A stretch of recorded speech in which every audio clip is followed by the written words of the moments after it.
Our hero wakes up, still tethered to the dream, still unsure if it was real. The t-shirt he's wearing, the remnants of the night, is the last thing that connects him to the world he's known. But something's different today.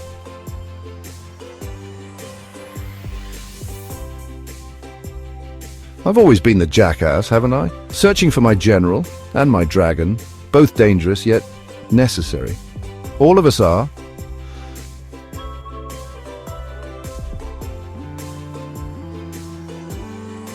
For 60 years, the prophet, spelled intentionally wrong, has been trying to decide whether to share the story of hell and heaven he's walked through. Whether to tell us what the world could be when the work is done. It began 14.5 billion years ago. God had an orgasm, and from that burst, the universe was born, a swirling chaos of energy, matter, and time.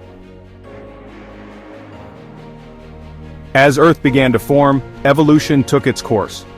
2 million years ago, humanoids appeared, but they were more animal than anything divine. It wasn't until about 200,000 years ago that we began to evolve, to become something more.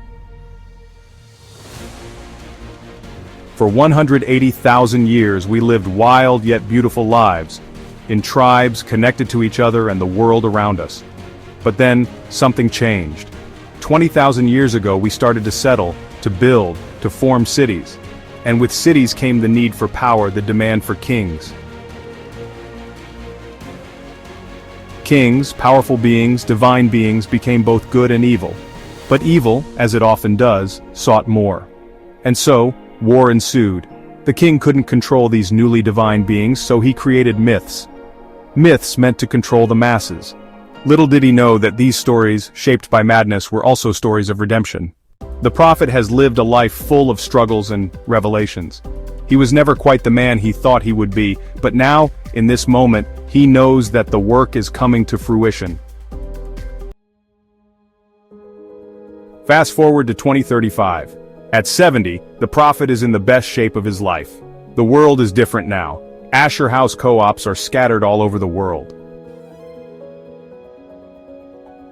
The darkest parts of humanity still linger, but the bullies have lost much of their power. Those with prophetic gifts knew a new era had begun.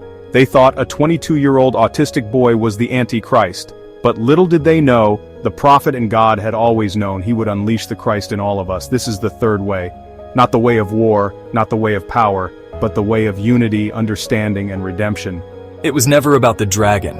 It was about the journey, and the people we become along the way.